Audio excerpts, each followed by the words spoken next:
पेश करदा करारदाद हम आजाद हैं। हमसे मुराद पाकिस्तान में जीता जागता सांस लेता एक एक इंसान, और आजाद से मुराद बेखौफ, लेकिन हमारे सरों पर तो हर वक्त खौफ की तलवारें मंडराती हैं। आजाद से मुराद खुद मुख्तार, लेकिन हमारे सियासतदान तो कशकोल थामे अमेरिका के सामने अपनी कौम की अहमियत का सौदा करते हैं।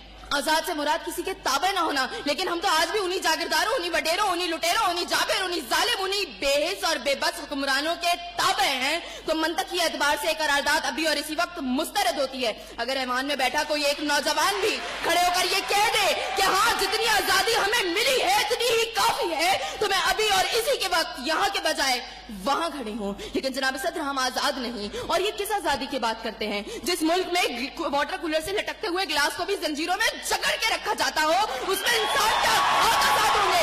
जनाब सदर, हम आजाद नहीं है। जनाब सदर, असल में मवाफकत में आने वाली मुकर्ररा खुद को डिज्नीलैंड की प्रिंसेस समझती है, क्योंकि ये जो कहानी हमें सुनाती रही वो पाकिस्तान तो हमने कभी देखा ही नहीं। जनाब सदर, जिस मुल्क के सियासतदानों की तरक्की का आलम ये हो कि उनकी दौलतों में दिन दुगनी और रात चुगनी होती हो, और तरक्की का दारोमदार ये हो, तो फिर मैं कैसे कहूँ कि हम आजाद हैं? जिन मुल्क के सियासतदानों के नाम पनामा लीक्स में लीक होते हो और स्टोर मचने पर फकत अवाम को लैपटॉप स्क्रीन का लॉलीपॉप दे जाता हो, तो मैं कैसे कहूँ कि हम आजाद हैं? जनाब सदर, जिस मुल्क की हुक्मरानी और हुकूमत का ढांचा तक बैनुल अक़वामी इस्तेमार ने बनाया हो, तो फिर मैं कैसे कहूँ कि हम आजाद हैं? जिस मुल्क का अदलिया का सिस्टम तक किसी और का लिया हुआ हो, तो मैं कैसे कहूँ कि हम आजाद हैं? जनाब सदर, और जिस आजादी की ये बात कर रही थी, जिन हरी झंडियों की ये बात ये कर रही थी, जब कल यही झंडियां हमारी पैरों के तले रोती जाएंगी और कोई उनको उठाने वाला ना होगा,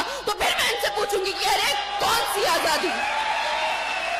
जनाब सदर, हम आजाद नहीं कि जब कश्मीर में हमारे भाइयों को मार मार के उनका भुतस निकाला जा रहा था, तो हम भारतीय मूवी सुल्तान को पाकिस्तान में सबसे मकबूल तरीन फिल्म बनाने में मसरूफ थे। तो मैं कैसे कहूँ कि हम आजाद हैं? जब बॉर्डर के पार हमारे मुसलमान भाइयों को मारा जा रहा था, तो मेरे मुल्क के सियासतदान आम की पेटियां और साड़ियां तोहफे में उनको भेज रहे थे। तो मैं कैसे कहूँ कि हम आजाद हैं?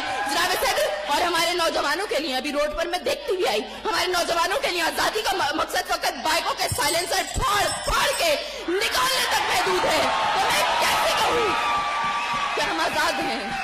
और जनाब सदर, जिस आजादी की बात करती है, शायद वो फकत सिर्फ दहशतगर्दों को हासिल है, क्योंकि अब उनका जब जहां जिसको दिल चाहता है मार देते हैं और बड़ी आजादी से आकर मीडिया पर कहते हैं हाँ जिम्मेदारी कबूल। तो जवाब में हमारे सियासतदान फकत मुजम्मत करते नजर आते हैं। अरे कौन सी आजादी जिस देश में हर सिंध बर्बादी के साए हो और मुल्क के हर कोने में जुल्म और जबर के बादल छाए हो? तो मैं कैसे खुद को आजाद कहूँ जहाँ को हक कहने में जबान मेरी थर्राती है? मैं उस देश का बासी हूँ जहाँ मौत खुशी से आती है। मैं खुद नहीं आजाद।